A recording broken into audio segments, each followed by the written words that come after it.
the most powerful skill you can learn: goal setting. Learning how to set goals properly is arguably the most powerful skill that you can possibly learn. Why?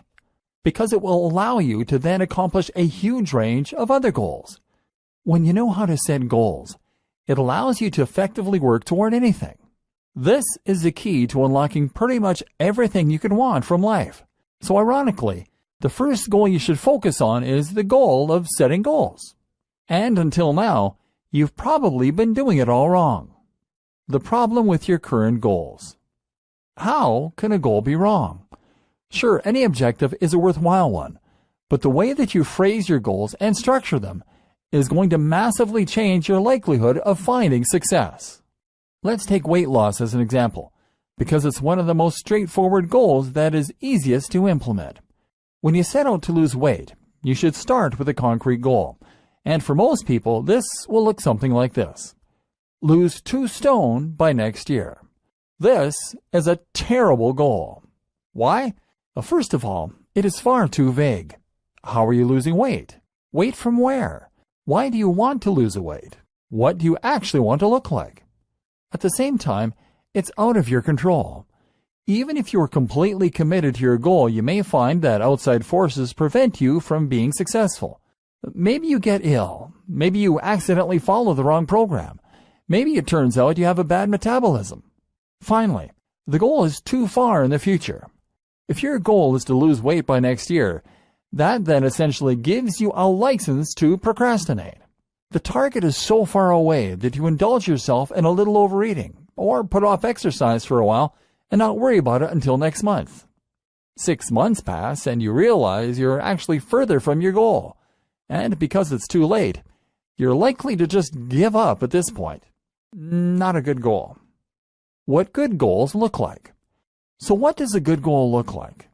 How might you phrase this same objective in a manner that will increase your chances of success? The first thing to do is to focus on things that are immediately within your control and that are not influenced by outside factors at all. These goals should be things that you can accomplish in a guaranteed manner and that you will be immediately graded on a pass-fail basis. So for instance, instead of aiming to lose 2 stone by next year, you would use this goal: I will work out 3 times a week every week for at least 15 minutes. Now that is a goal that you can aim for. Regardless of your metabolism, or of injury, or of any other outside factor, this is a goal that you can accomplish. It also means you can't put off the goal, and it means you'll never reach that disappointing point where you can no longer stand any chance of completing it. And at any point in your life, there is no reason that you can't set out to accomplish this goal and expect to be successful. But by focusing on this small, short-term goal, you will then find that the long-term goal of losing the weight takes care of itself. How to formulate your goals. But that doesn't mean that any short-term goal that is binary in nature is going to cut it. First of all, you need to know what you want and make sure that the goal you are setting for yourself is going to help you get there. You need your goals to be intrinsically motivating, and that means that you have to feel truly passionate about them.